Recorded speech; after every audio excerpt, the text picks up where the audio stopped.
So we're going to have a conversation today about undue influence and how to work with people who are recovering from cult indoctrination, and also how to approach and have conversations with people who you feel may currently be under undue influence. It's a conversation I'm really excited about. I don't think you're going to hear much from me because these two have wonderful conversations. I was just sitting listening to them before and watching them have conversations in the DM before. They have so much insight on this. I'm really excited to hear them interact.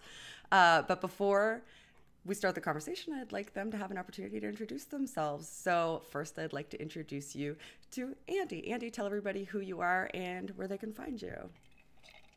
Okay, hi, I'm Andey. I used to be a New Ager and was in an online New Age cult for a little while. I'm now making videos on YouTube as an atheist, agnostic atheist, but atheist nonetheless. And I make videos about destructive cults, damaging norms, and just generally bad ideas. That's kind of how I introduce my channel generally.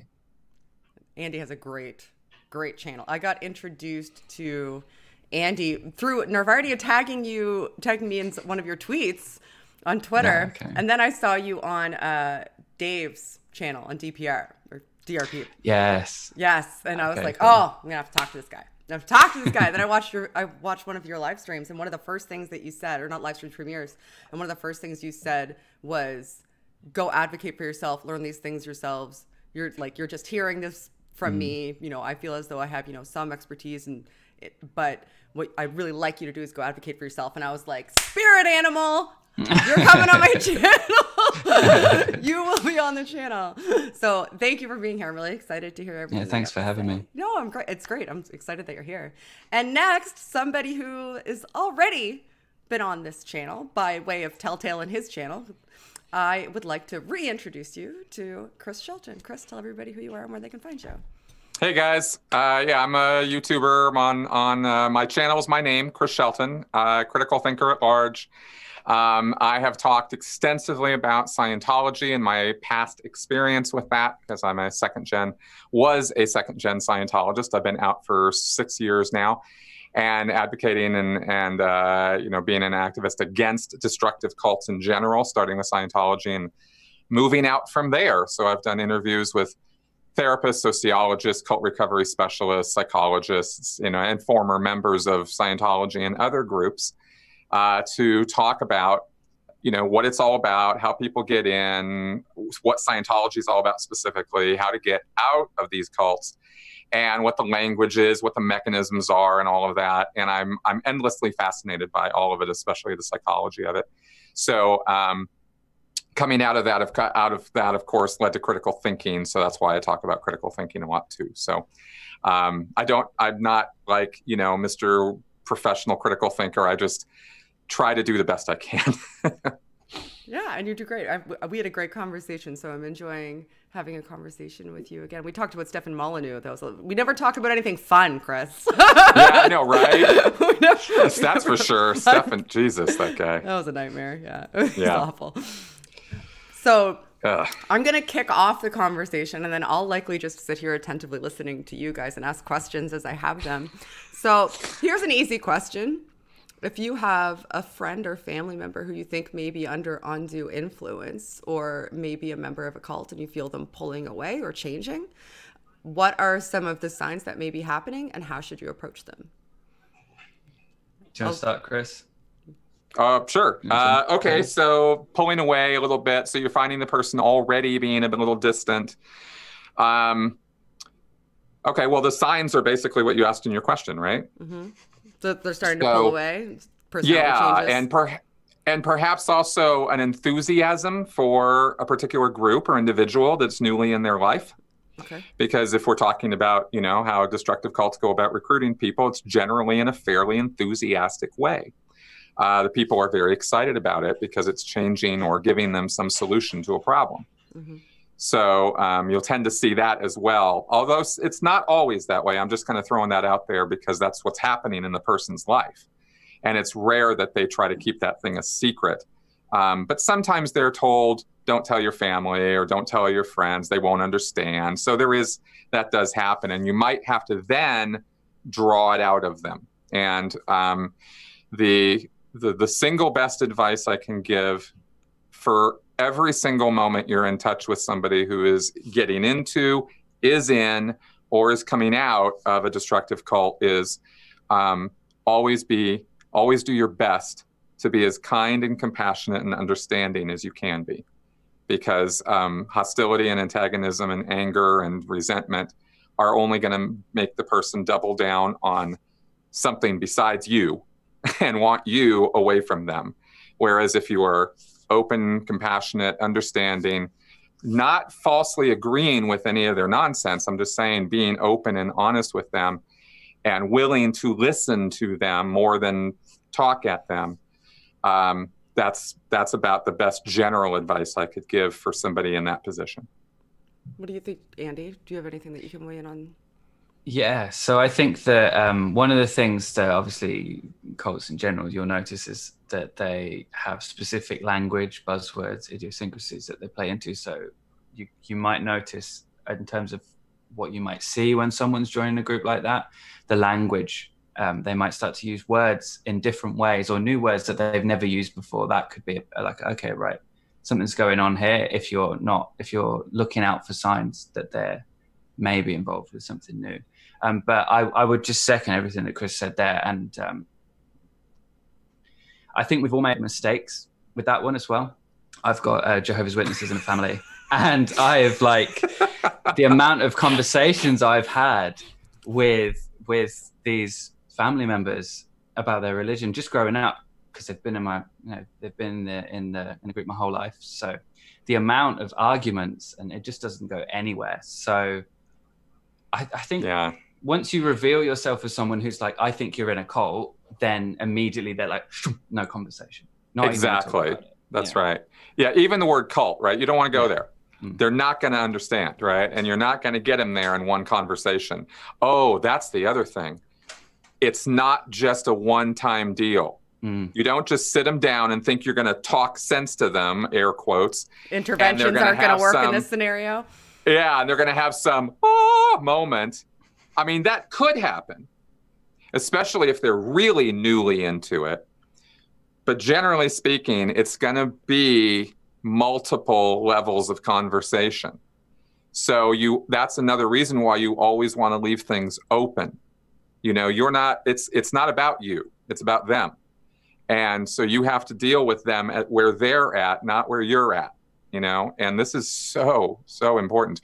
And yes, I have made this mistake 20,000 times wrong, which is why you see me get so earnest about this, you know, is because I've screwed it up myself so many times, even knowing, you know, all this stuff that we know. So is that because having conversations with somebody who is under that sort of influence could potentially be frustrating because either you're not recognizing them or they're saying stuff that you just can't quite understand? Like, how are you not seeing that this is ridiculous? Like, why aren't you listening to me?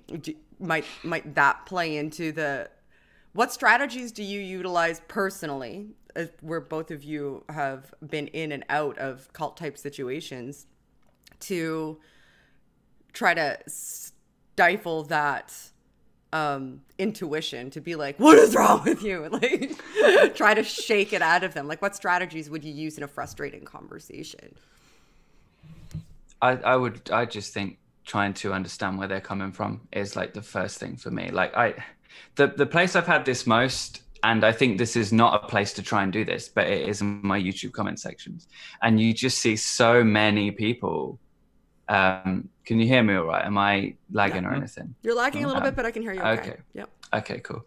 Yeah, the YouTube comment section is not the place to try and make anyone see sense. It's just not a place where sense is very often. What? But who knew? Notice that. Yeah. But yeah, I do see a lot of people coming like that. I had this one comment yesterday of someone who'd been commenting for maybe a week, best part of a week now, and they're just nasty comments. And then yesterday it was a really strange one. It was long, and it was half angry and like trying to upset me, and the other half of it was apologizing for trying to upset me. And it was the strangest thing. And it was it was almost like we were talking about co-identity a little bit before, and that's something that we should definitely talk about here, because you are dealing with two kinds of people. You are dealing with two people, rather. The person before, and then the person who's gone through this indoctrination. Go on, Chris. Exactly. I'm sorry. I'm totally trying to cut you off because I want to make a point before I forget about the communication part. Because I'll forget, and then it's kind of, and I think it feeds into what you were saying about how you speak with people, right? Which is you know, asking a lot of questions and listening to the answers. You know, like street epistemology is really good for learning how to talk to or interact with people who have deep beliefs. And I was going to say also, you know, just be really chill. Really, you got to put your calm hat on. You know what I mean? You go into these conversations all worked up. The other you know, you're already affecting the other person's biology and riling them up just with that kind of energy. So you want to really dial it down. You don't have to be like a soft-spoken priest or something. I mean, you know, if you care about the person, care about them. But I'm just saying that the best way to, you know, the second you get their defenses up, it's over. So that must be a hard line to walk between potentially enabling continued indoctrination and potentially alienating a person because you're pushing them away through, like that must be an incredibly difficult line to walk, because if they're also probably being reinforced through the group dynamic that they're now entrenched within, that because they've had this enlightenment or because they've come to these sorts of revelations, that other people are going to push against them or are going to deny them. So you'd also have to be cognizant that you're not reinforcing that bias that's been planted in them by that group identity. And that's right. That's why I wanted to have this conversation, because I love conversations, but it would be such a nuanced interaction to traverse even over time. That's right. Well, this is feeding right into Andey's point there that I cut him off on. So Andey, you should pick that back up. Yeah, please do. What was it? I just got totally absorbed in what Shannon was saying. What was my point? about the different personalities. Yeah. Okay. Yeah. So just before I jump onto that again, I want to say, with, like, I think you mentioned, I don't know if you said it before we went live or after, Chris, but compassion, like having that real understanding for the fact that this is someone who has been through something that you may not actually, especially if you've not been in a cult yourself, you may not fully ever understand what's happened to them unless you've done like all the research and you've like studied. So trying to understand where they're at, trying to understand how they're feeling past what they're saying, because what they're saying is, and this is where it feeds into the core identity thing, is probably something that they've heard someone else in the group say and they've learned it and now they're repeating it. You know, it will sound like it's a script. Stephen Hassan talks about this a lot in his book, which I highly recommend, The Combating Cult Mind Control. It's just like the first place to start with this. You go, it's on the shelf. There we go. This book? There you go. This is not a paid promotion. I just have the book on my shelf. So, yeah. Is that the 2000? This is Steve Hassan here. Yeah. And this is the 25th edition. This is the one you want. So 2018. Yeah. Yeah. Yeah. I don't have any books we were listening to that one. I just, since it was here, you know.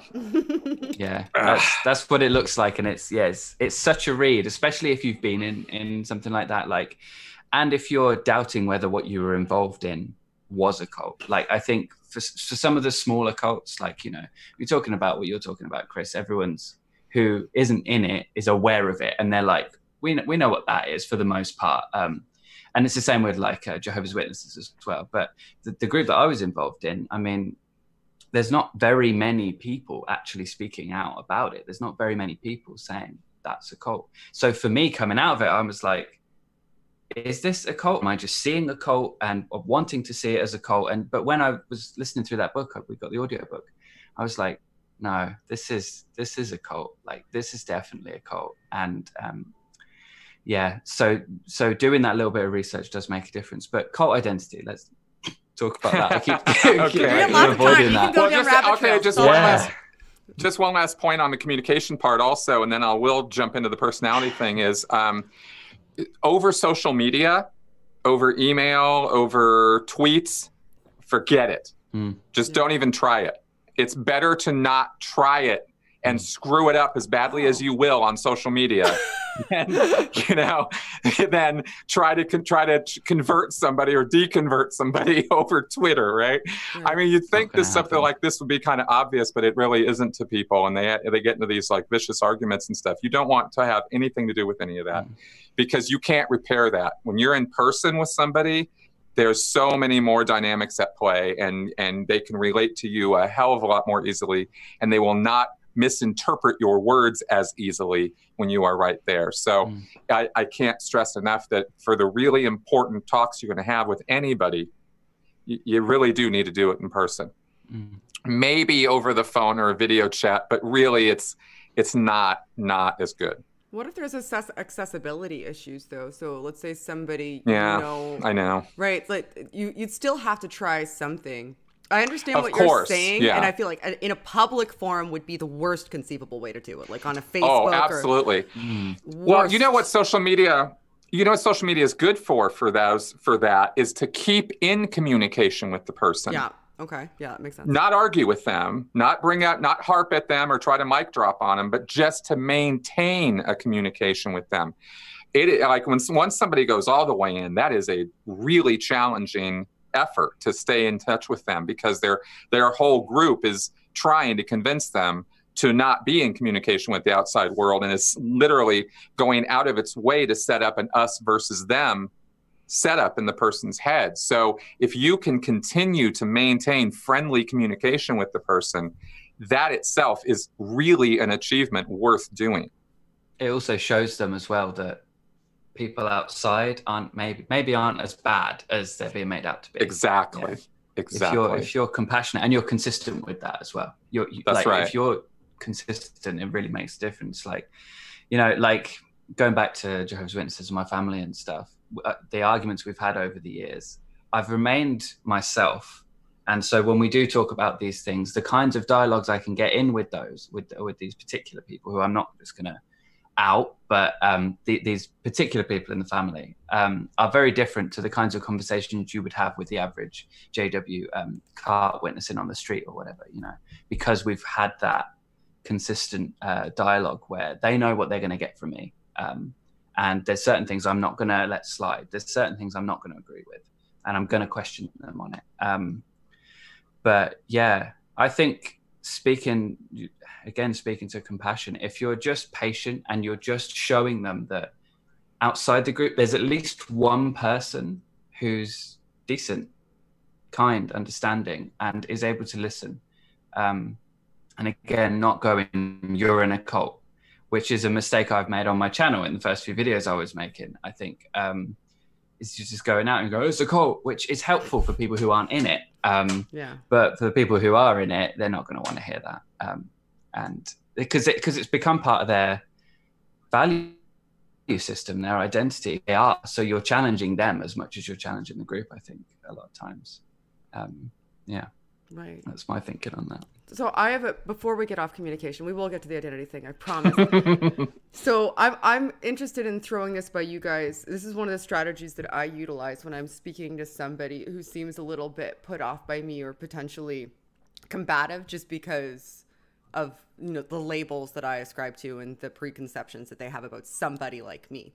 So one of the things that I do, instead of saying, you know, you believe wrong things, is I attempt to say, oh, okay, I can see how you would come to that. Like I recognize and allow them to understand that I see them as reasonable and rational, which I may or may not be a good idea in a cult scenario, but or at least that I can see where they're coming from. I can see how they got to their conclusions. Doesn't need to be reasonable or rational for me to be able to perceive how they ended up there. And I say, well, here's how I came to sort of a different perception. Like I can kind of see how you got there. Can you maybe see how I got here? Like, can you see the steps that I took to get here? And that forces them to be in an empathetic state where they have to kind of role play as me and then go through the cognitive work of actually figuring whether or not it is plausible to get where I am, which forces them to assess whether it's plausible or not in order to even answer the question, as opposed to just avoiding or, you know, crapping on my belief system as opposed to theirs.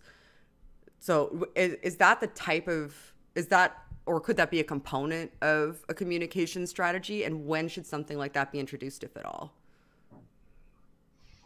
I think I'm interested to see what you have to say on that, Chris, but I think that with someone who is in a cult, in any kind of high control group, yeah, they're invested in their point of view being the only point of view that is right. And I know that that's true of most people anyway, but with a situation like that where it's constantly being reinforced by their environment and the people around them and the language and everything, it may be harder for them to even begin to understand how you got to your point of view, I think. Interesting.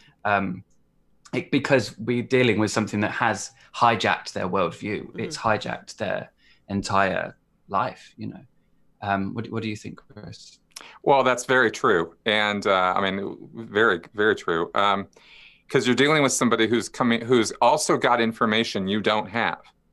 So they're thinking with things that are out of your view, and they're going to accept things, and they might tell you some things that sound absolutely batshit insanely crazy.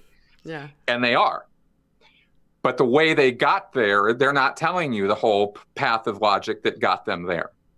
They're only telling you this crazy thing, right? And of course, if you react to that with, what the fuck, you know, that's not so good, right? Yeah. Because they got there, in their mind, they got there logically. Right. However they did it, or emotionally, I had an experience you just wouldn't understand, right? This is mostly how it goes. It's more of an emotional experiential event than it is a logical train of thought that got them there. But like with Scientology, it's both, because you might have an epiphany moment, or you might have a, you know, super dopamine moment, and then you go, okay, Scientology works. But then you go in a classroom and you study all this stuff, and you have to sort of logic your way through it. So it depends on the cult as to what the framework's going to be and how the person's going to have their aha moment and continue to be educated. Mm-hmm. Somebody who's meditating all day, like in TM, isn't going to be sitting there studying a lot of stuff, but they're going to tell you all about their experiences while they were meditating, right? Even to the point where they feel that they might be levitating through their meditation. It gets pretty out there at the upper levels of TM. So it's contextual to the person, but talking to them from their frame of mind or their point of view, you always want to have that out there. You always want to remember, it's not about me, it's about them. You know? Right, okay. That's what gets me, at least. That's what keeps me a lot or tuned into who I'm talking to and what I'm trying to do when I'm dealing with somebody like that. You got to remember as well. Sorry, Shannon. No, please go. You want to remember as well, like, why are you doing this? Why are you even having this conversation? Why? What are you interested in here? Because so many times you can get caught up in the I got you kind of a moment, and it's not about that. I think so many times, at least for me, it's not about that, because it doesn't go anywhere. You might get that moment of like, I know I'm right, but you already know you're right. You're sitting there talking to someone who's in a cult, like, you know that they're in a cult. But so yeah, it's a tricky thing. No, something else I was going to say. It's destructive to your future relationship to try to dunk on them. Yeah. That's not a good idea with a cult member. I mean, I'm just, it's not a good idea generally with most people in most situations, but with a cult member, you're talking about somebody who's adopting a whole new way of looking at the world. And when you challenge that worldview, they're gonna double down on it. It's just what they're gonna do. And so if you're trying to, because here's the thing, as far as their belief, their newfound belief system or mantras or whatever system or guru or whatever it is, they know more about it than you do as far as they're concerned, right? Maybe with Scientology, it wouldn't be that way. You've watched South Park. You know all the dirty deals. You know all the confidential stuff. You know L. Ron Hubbard was a pathological liar who's married 3 times, 2 women, et cetera, et cetera. So you know all that. But he doesn't give a shit about any of that because he doesn't think any of that's true. So he doesn't want to hear it. He knows what Scientology is because he's the one who goes down and does the classes, and he's the one who goes into the auditing. You don't. So you don't know. So trying to dunk on him with, you know, something he doesn't know is going to get you exactly nowhere. So it's more emotional and experiential than it is rational. So you can't attempt to... So this is valuable for me because the strategy that I thought may have transitioned, I'm seeing the weaknesses in it now because they're probably not even interested in assessing the rationality of them because they don't really care. They don't really care whether it's rational or not because that's not why they're invested. Their investments more, they had an emotional or perceptual experience that was set inside a framework that's consistently reinforced to the point that they believe that those experiences are elicited because of that framework and are seeking. Exactly. Yeah. Okay. Yeah, so exactly. It's not any different from arguing with Christians as atheists. Right. You don't reason them out of it. They might reason themselves out of it eventually if you drop enough, you know, truth bombs on them which they can take in and understand, and you're planting seeds. Okay. But you don't argue somebody out of their religious beliefs or any more than you'd argue somebody out of a political belief. It just doesn't happen, you know, because they didn't adopt those beliefs because they argued themselves into it. That's not how that worked, right? So they either grew up. I like that they grew up. quote. You can use that. Because they either grew up in it, in which case their critical thinking and their rationale and their choice was never consulted. Right. And so it's always been that way, which is the worst, the second gens. Or they got into it at some point and it solved a problem for them. If it hadn't solved that problem, they would not have joined the group. Right. So that's why the entry level stuff for these cults is always the good stuff. Because that's what works. You know, that's what gives somebody a boost. Yeah, the love bombing and the making people feel like they're smart or they have inside information or they have access to a level of truth that other people don't have access to because of their affiliations with you and your people. So this may be a good transition to get into the group identity stuff that Andey wanted to talk about that I think is really, really fascinating. Where do you think that plays into getting through to somebody or understanding where they're at, which is, I think, understanding where somebody's at is one of the most important things you can do if you're attempting to get through to them. If you don't know where they're at, whatever you try is probably going to fail. And if you do succeed, it'll probably be by accident. That's happened. That has happened. Yes. Yeah. So what do you think, Andey? Yeah, so I think the first place to go with this particular point is definitely back to combating cult mind control. But there was a point that I wanted to add to the previous thing we were just saying, which we may end up going around again. Which is that this was kind of the case for me, and I know that it's the case in other groups as well. When you're involved in a group and you're listening to what sounds like logic from the leader or from wherever you're getting the teachings from within the group, it will convince you. And what you'll do is you'll take the thing that's convinced you and then you'll go and say that to someone else and they won't get it.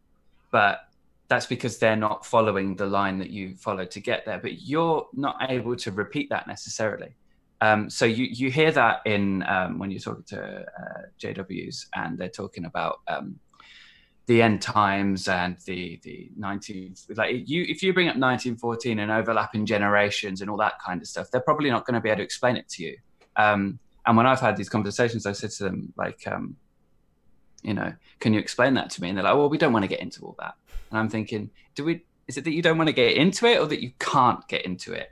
And I think that because you're in that environment and the information's just layering on top of, like, when I've started talking to these people in my family, they've been in it 40 years. So they've got layers upon layers upon layers of this programming that you're trying to get through to them through. And in my case, I was in the group for 3 years, so it's not quite as heavy as that, but say 3 years, 2-3 years, something like that. So I've heard the leader say something, and it's convinced me, and the logic makes sense to me when I'm watching that video or listening to these people talk about it. But then when I go and try and repeat that, it's not going to come out the same, and it's not going to make sense in the same way. And it becomes a little bit of a guess what I'm thinking kind of a situation. And I saw that in a recent video I did on my channel where I was reacting to my old self. It doesn't make any sense what I was saying. It's incoherent almost. But I seem to think I was onto something. I seem to think it made sense, right? And I think that's such a. I imagine you seeing the same thing, Chris. Yeah. Well, yeah. There you go. It's some of the shit I used to. You would not believe some of the shit I used to say, man. And I believed it. Yeah. Okay. And you're very. But you look on it now, and you look back on it now, and you're like, okay, right. What? Okay. But yeah, and that does feed into the cult identity, because this, and Hassan talks about this in his book. And again, please, if you want to learn about this stuff, that book is the first place I would send anybody. It's just like 101 really on this stuff. But yeah, what you're dealing with this is someone who is either susceptible or targeted by a group ends up by slow and gradual process implanted with a new kind of self, if that makes sense. And that self slowly but surely takes over to the point where that's basically running the show, and who they were before is still there, and it will come out at times, and you'll see that when you're in conversation, sometimes mid-conversation, they'll say something and it's just like who they used to be. And then it will flip back, and you're now talking to the new version of them again. And the new version, you'll know it because it will sound like a group, all the group ideologies there. Their old values won't be there necessarily all the time, you know. And the language is, as I mentioned earlier, the language that they use is going to be, you know, in the group I was involved in, it's all the new agey language. It's vibrational frequency, and it's alignment and attraction and all of that kind of stuff.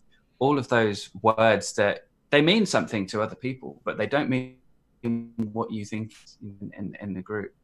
And when you're talking to someone who has this identity that's been that's taken over in that kind of way, I think, and Hassan has recommended this as well, the best thing to do is try to speak to the old them in a way, rather than trying to like philosophize them out of it or use rationality to get them out of it. Rationalize them out of it. Is that how that sentence should have gone? It can be used as a verb that way, yeah. Yeah.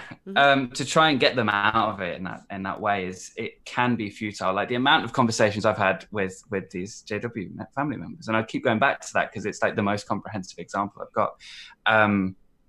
Is I sometimes go, right, I'm going to tackle it this way this time, and I'll try and go in, right, how do you know it's true? And they're like, well, you know, the Bible prophecies, blah blah blah. And I like Chris was saying, they know more about that than me, so I can't win with that. But what I can do is I can connect to who they were before, and I can highlight. I can ask them, and I do ask them about what their life was like before, and the kind of things they enjoyed before, because it reconnects with them and who they were. That's a really good question. Yeah. Yeah. No, it's very good because it keeps those old memory pathways alive. Forces them to remember the different version of themselves, and also acknowledge that it was a different version of themselves. That's right. That there was an earlier time, especially when you're directing them to memories of earlier times of happiness. Right. You know, wins, achievements, goals set and met. You know, or times of just pure joy and play and happiness, right? Which people, connection. You know, yeah, exactly. Do you feel less connected when you're? I don't understand the dynamic as well as I should, which is what, like, this is a wonderful conversation. Like, you guys are blowing my mind in a lot of ways, and I'm gonna have to think about a lot of stuff afterwards. So I love this, and thank you, both of you. I lost my train of thought because I'm so excited. So what was I going to say? Oh my gosh, this is awful. Oh, here's what I was going to say about connectedness. Like, do you feel, I've often said And I've been in a mentally abusive relationship. And I've often said the worst feeling in my life is being alone in the room with somebody else, like feeling isolated in myself, like feeling trapped inside myself and alone in a room with somebody else. Is it like that in a cult? Do you feel isolated? Do you feel like the older version of yourself is kind of pushed back, isolated, or do you feel really, really, really connected? Like, is it the opposite way? I would think it's kind of like the opposite way, like heightened sense of connection. Maybe. Oh yeah, no, it's like when you fall in love. At the beginning, it's just like falling in love. Okay. I mean, all the same parts of the brain are lighting up, and all the same hormones are flying through your body. It's a tremendous experience when you first get involved with these groups. Right. And it is very similar to that because the dynamics are the same as an abusive one-on-one relationship. Right. You know, ultimately it's an abusive relationship. So there's a lot of similarities that we can draw on for this and help people understand it that way. And it's not falling in love, but I'm saying it's like that. You know, it lights up a lot of the same parts of the brain. Euphoria, endorphin induced. Oh yeah, like all excitement that. And you know, and the excitement of finding answers you've been looking for, or solving problems you thought were unsolvable, or getting acceptance from a group of people unconditionally. Because at first, that's what it always looks like. It always looks like unconditional acceptance, and then the conditions slowly start. Yeah, that turns. Yeah, it does turn, and that's one of the reasons we call them destructive cults, is because they if they didn't do that, we wouldn't have a problem with them. Yeah. You know, so. They just need people you talk to about silly stuff. Exactly. Yeah. You know? As opposed to people who are attempting to control your behavior. That's something right. else I get concerned about, because if somebody is, I'm going to go back to an emotionally abusive relationship again. It doesn't have to be a partner relationship. Like, you can be in emotionally abusive relationships with parents, with friends. Yep. You start to really want to please that person because you've become averse to their negative reactions and the consequences of their negative reactions. So you start to make more and more silly decisions and more concessions about, how you treat yourself and how you think others should treat you, in order to avoid the anxiety and stress that comes with not fulfilling their expectations, disappointing them, or eliciting negative, punishing responses from them. And you get into a sort of a shame spiral where you don't even want to admit that that's the case, because then you would have to admit that you're allowing somebody to have some semblance of control, or that they're affecting you more than you feel like they should, those sorts of things. If you're in a cult environment, is that something that happens? Like, is it fully analogous, like sort of one-to-one, or is it more so that you don't feel that? Is it more seeking love or avoiding the consequences? Well, here's the thing: it's both. And I wanted to make it clear right away, because it's the same, and actually in the relationship, it's kind of the same, right? Like, it's not just bad, right? It's not like, oh my God, this was really good, and then bad, and you stay, right? That's not. It's really good, and then it starts getting a little weird, and then, but it's still good, and then, well, no, hold on, no, this is bad. This is definitely bad. And I don't like this at all. Oh, wait a minute. It got good again. Yeah.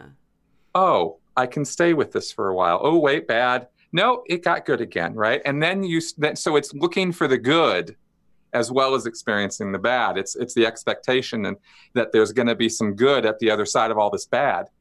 And it's all predicated on the original, the original euphoria, because you're always trying to get that back. Right.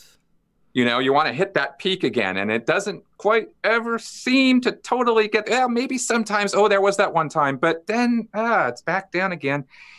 That's kind of more how I've seen it play out in every experience I've seen. I've also heard, and in particular to one-to-one relationships, although, like you say, one-to-one relationships and cults are so similar, and they can fit the bite model. It's really just rolled out to a larger audience. But the idea of like a fruit machine, the slots machine. Yeah. Intermittent. Intermittent. I can't remember what the words are, but yeah, it's like that. Like you're playing and playing just to get the good bits. That's exactly right. The gambling addiction. That's right. And actually the brain chemistry is exactly the same. Okay. And the optimum percentage, I actually learned this from Robert Sapolsky, who from his course on human behavioral biology that's online. Right. He gave this whole course at Stanford, and this was a point he went over, the actual percentage mark is 50%. Interesting. That's where you want it to ideally be, right? You're going to win as many times as you're going to lose. Now, it might not always be a boom, boom, boom, boom. It might be there's a string of this sucks, and then you're going to have but it'll even out. And you have a sense of inevitability that way. So you're going to have a reward. No matter how much you lose, you're going to get that hit. You're going to get exactly. And it's the expectation of the reward. It's not the gaining of the reward is not what causes the dopamine rush. Mm-hmm. This has not been totally clear for some people. It is the expectation, the anticipation, the looking forward to. That's what actually gets the dopamine going, and that's what excites your pleasure centers. That's just kind of how that works. Well, that makes a lot of logical sense, because otherwise you would pursue the behavior once and lose and be averse to it because you didn't get anything out of that activity. Why would you repeat that activity? But anticipation is one of the best parts of joy. Having that excitement about what's going to happen is better in some cases. And you can always have that. Because we're always imagining all these wonderful things, and we're let down often by the reality when it comes. It's always a little bit of I kind of imagined it to be. And there's always a little something, you know what I mean? And I don't mean to poop on everybody's parade. I just mean that that anticipation thing is a powerful motivator. It's a powerful motivator. So you think that in cult-like scenarios, they pepper enough rewards that it's not even necessarily about constant aversion. Like they can be relatively consistently abusive and enact a lot of behavioral control over you. But because you're anticipating that reward, that group love, that I guess, what's the word I'm looking for? Ritual where you're going to have that feeling with a group of people or feel connected with yourself or get that introspective moment. You're seeking that out. So how that's exactly right. Do you bring up, since we're talking about breaking through to people, since that's what they're seeking, since it's essentially sort of it's a behavioral group affiliation addiction kind of, then in a lot of senses, yeah, like it's a social and sort of spiritual ideological addiction. Yeah, I mean, the labels will be context specific for the group, right? So do you bring up that sort of abusive behavior then when you're addressing the person? Because if you bring up gambling, like for a gambler, if you say, well, gambling means you lose money, they're immediately going to flip to, sometimes I win. And the sometimes I win is their motivation because of that anticipation.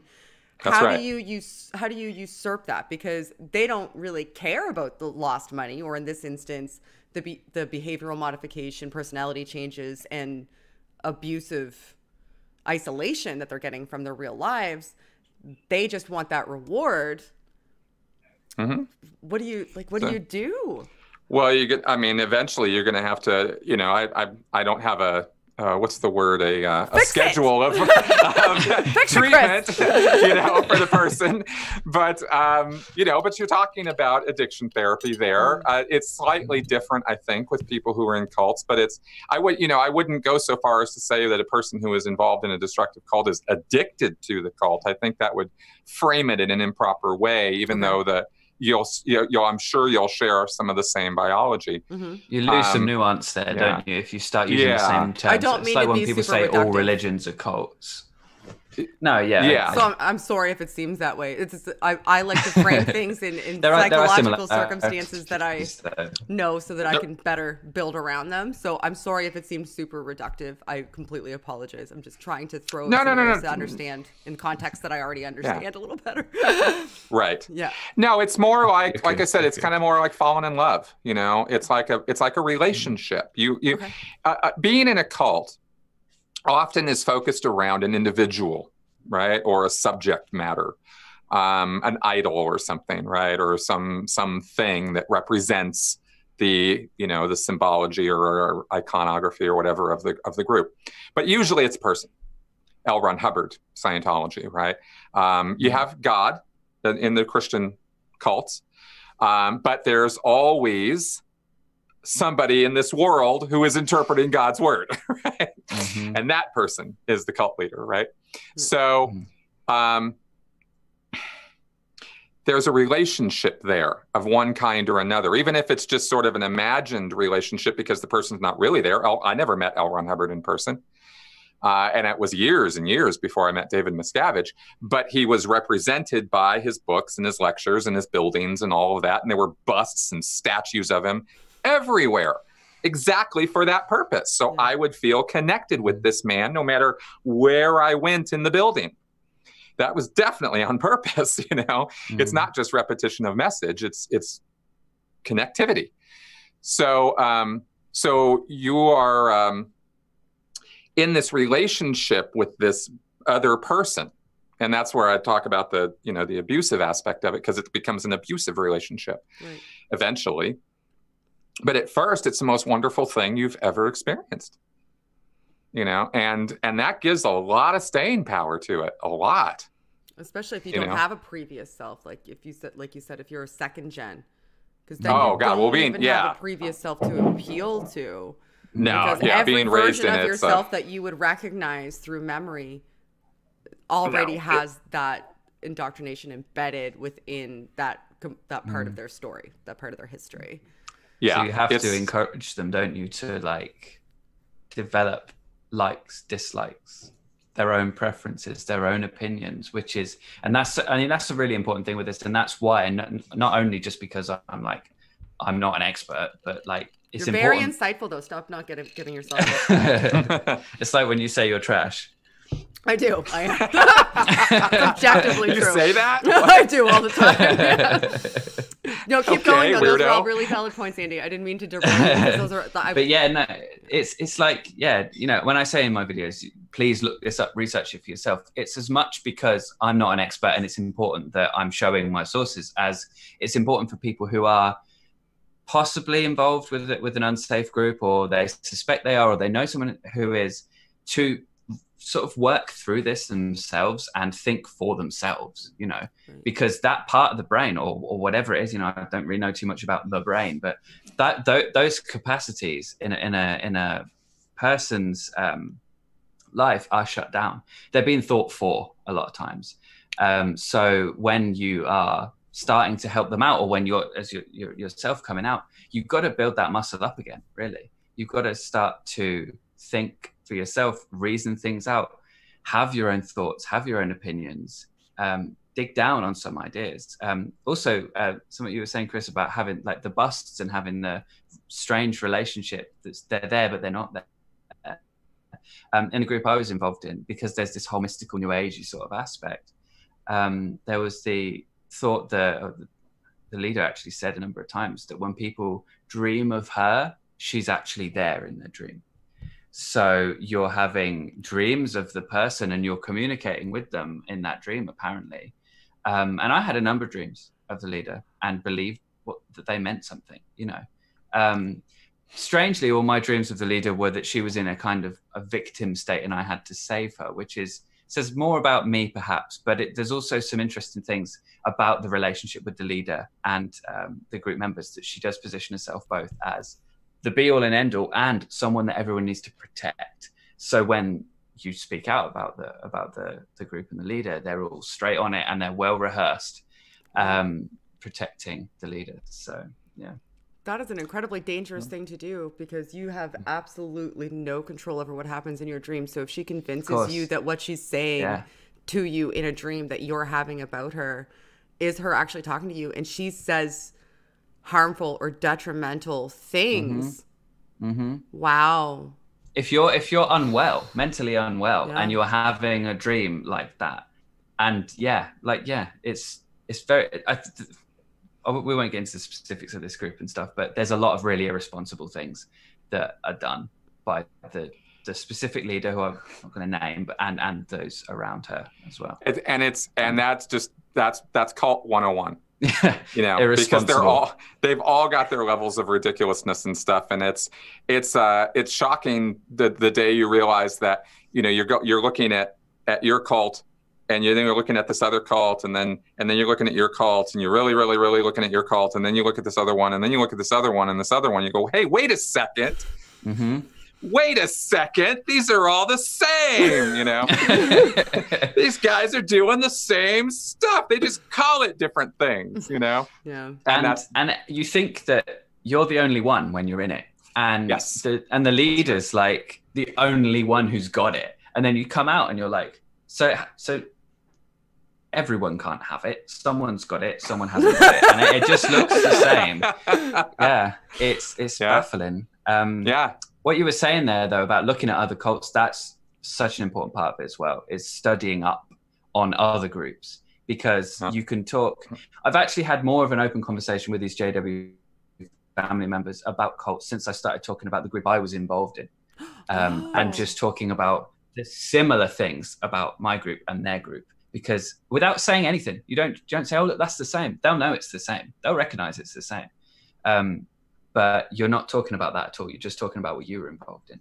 It's that you get some really interesting conversations that way, because they'll disagree with it when you're talking about that group. But the moment you talk about their group, it's like, oh, well, no, it's not the same. It's different. You know? So you just avoid talking about their group. So you're kind of chipping away at causing some dissonance in them. Yeah, that's right. With avoiding just the really recognition gently. Just really gently, and Hassan talks non-threatening. That's the key word, non-threatening. You don't want them to feel like they're. That's why I said earlier, the second their hackles are up, it's over. So you're just constantly dropping grains of sand on the scale to try to tip it, one at a time. That's right. Which is why it's so important you be able to maintain a communication with them, despite the fact that they're in this group that is kind of wanting them to not be in communication with you. That's why just maintaining that is what allows you to even be able to do any of this. Right. If you cut it off by, you know, rah, or trying to mic drop on them or something, then it's over. Why are you so dumb? Everybody can see. Everybody can see it's a cult. Why can't you? What's your problem? Why are you running away? Why are you so stupid? You're so stupid now. You didn't used to talk like this. God. You know? That doesn't work. That's weird. That's the first thing I would have tried. I have been there. Yeah. So, no, it doesn't work. So we're approaching the end. I did see one super chat come through, so I will read that shortly. But before we do that, I want to make sure, Chris, you mentioned before we went on that education is really important. And I want to make sure that you feel as though we had an opportunity to touch on all of it. And if not, I'd like to make sure you have the opportunity to talk on it now. No problem. Just at the end here, since we started talking about, we got into the end curve of people leaving and recovering from. And all I want to say on that is education is crucial. At least for me, it has been. And I will happily project this on the rest of the world. Because education is just, I've always been an education hound. So learning, reading, studying about your cult, about cult mechanisms in general, about thought reform, how all this stuff works, even reading about propaganda and how PR works and stuff is helpful for this, because all of this stuff it's all in the toolbox of what the cult leader uses to build his cult. And when you can see all of that, it is cathartic as hell. Like I said, the moment that you realize your cult ain't so special anymore, and your cult leader is just doing the same shit all these other guys were doing, and he just has different names for what he's doing, for what he's doing. So I can't say enough about the value of education in the recovery process. Perfect. Andey, did you have anything else you wanted to add before? I don't know. I just said that. I second that. It's Yeah, brilliantly put, Chris. Exactly. Just learn, because if you don't, okay, so this is what I always say. I have got something to add. This is it. Good. What I always say is, if you don't know how cults work, how can you know if you're in one? If you don't understand how undue influence works, how can you know if you're under it?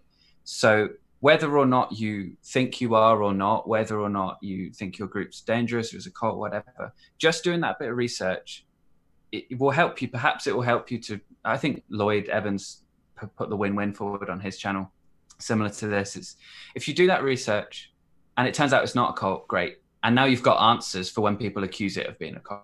Right.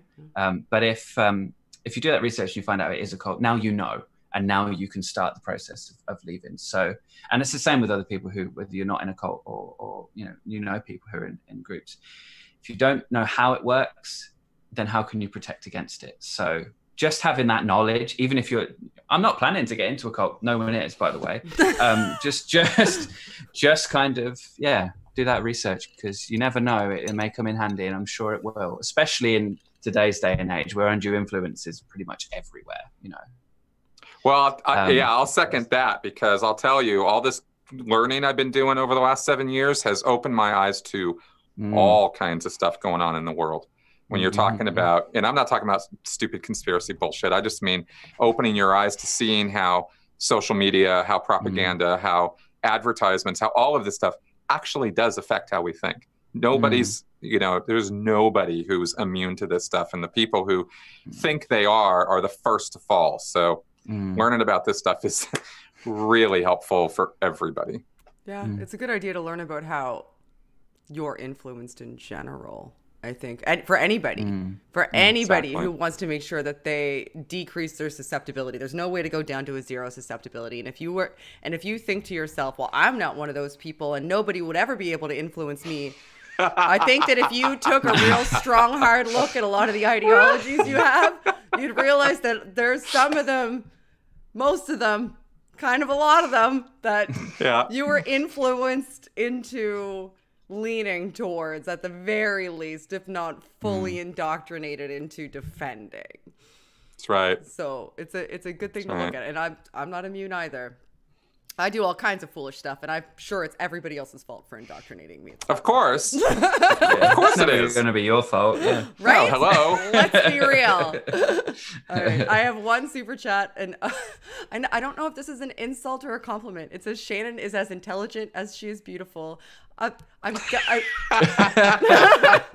is definitely a compliment. Thank you. Yes, that's definitely a compliment. Thank you, because that could go either way. Yeah. So thank you. Yeah, that's definitely going. I appreciate it, Alan. Yeah. Thanks. All right. So before we go, I want to say thank you to both of you for giving me an hour of your time. This was insanely valuable to me, and I hope it was as valuable to other people who are listening. And I want you to have an opportunity for anybody who came in late to tell everyone where to find you. So I'll start with you, Andey. Let everybody know who you are, where to find you. Yeah, okay. I mentioned at the beginning, obviously, if anyone's joined us since, I used to be in a New Age group, online group, cult, and I am now an atheist, agnostic atheist, making videos on YouTube. I make videos about destructive cults, damaging norms, and bad ideas. You can find me, you just type in Andey Fellowes, just put an E before the Y and an E before the S, Shannon. I did it! And you can find me there. You'll probably find a number of other things on me as well that I used to do. There's all sorts of stuff. I grew up with the internet, so there's all sorts of things of me on the internet that I can't take down. But yeah, Andey the Fellowes, just type that in and you'll find it. But Shannon's put the link below anyway, haven't you? Yeah, it's in the description box. Yeah, cool. Thank you. No problem. Cool. Chris Shelton. You can find me at my YouTube channel, Chris Shelton, Critical Thinker at Large. You can find my book on Amazon. It is called Scientology, A to Xenu. And that's my critical analysis of the topic. That's who I am. I'm a person who talks about Scientology, destructive cults, and critical thinking, and trying to do my part to make the world a better place.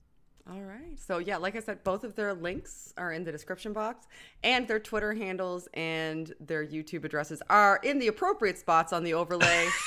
And we'll pretend they always were, and that I spelled everybody's name correctly. And I did a fantastic job start to finish, like I always do. Yay, Shannon!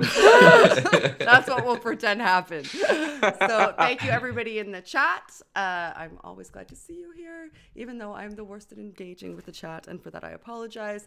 But I love you, and thank you for coming out, and I always read the chat afterwards. Please leave a comment down below to let me know what you think, and reach out regarding, you know, any ideas that you may have that you think could contribute to a conversation like this, so that other people who are stumbling upon this stream may have the opportunity to see what you have to contribute as well. And be good to each other. Some of you probably won't be, but you know, those of you who can, try. Do what you can. And as always, everybody, help elevate the discourse. Bye.